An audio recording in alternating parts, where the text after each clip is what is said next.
అయితే సార్ 3 సంవత్సరాలు బట్టి ఆరోగ్యం బాగోట్లేదు, పట్టించుకోవట్లా. నీకేం కావాలి? నాకేదో సహాయం చేయండి సార్, తింటాక కూడా జరగట్లేదు. నీ ఆరోగ్యం ఉంది కదా, ఏమవదు.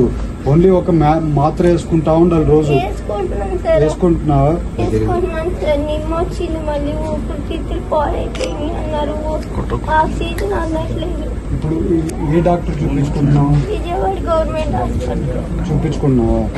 కొన్ని డబ్బులు ఉంటే ఎట్లా ఇది వేసుకుంటావా? సరే తీసుకొని ఇచ్చేసి సరే ఇప్పుడు పెద్ద నేను కాదు, మరి పెట్టుకో, చూపించుకో. పింఛన్ ఎట్లా వేస్తాను మీకు? స్పెషల్ రిక్వెస్ట్ పెట్టి చేస్తాను. స్పెషల్ రిక్వెస్ట్ పెట్టుకోవచ్చు. నాకు ఒక్కసారి పెట్టు మరి, నాకు ఇంపార్టెంట్ ఇది చేసి. కాదమ్మా, 4,000 వస్తుంది, సరిపోతుంది? అది సరిపోతుంది, సరిపోతుంది. అట్లయితే నేను కలెక్టర్తో మాట్లాడతామా, నీ డీటెయిల్స్ అన్నీ తీసుకోరా. 100% వెంటబడైనా కొంచెం చేయించేయండి ఆ పాపకి. ఏం లే, ఆ పాపకి మాత్రలు కొనుక్కొని భోజనం చేసుకోగలిగితే మళ్ళీ సెట్ అయిపోతుంది. కొంచెం అది హెల్ప్ చేసేయండి, నేను ఫాలోఅప్ చేసుకుంటా మళ్ళీ. నేను 4,000 మాత్రం ఆ టైం కోసం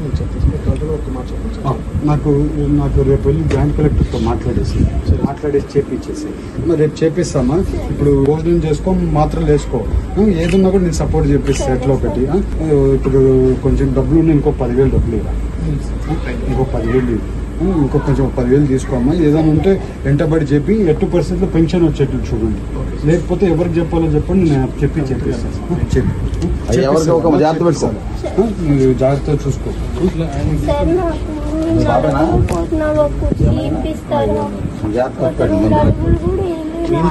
ఏం కుర్చీ కావాలమ్మా? కాదమ్మా, వీల్ చైర్ కూడా దొబ్బుకోవాలి కదా.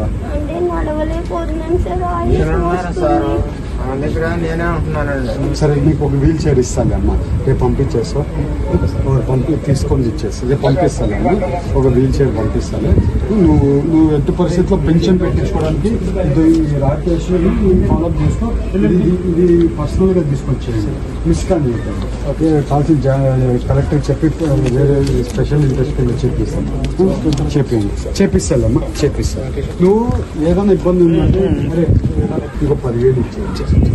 ఫస్ట్ భోజనం చెప్పమ్మా, భోజనం చేసి కొంచెం ఇది ఉండు. భోజనం చేస్తే ఏమవుతుంది నీకు?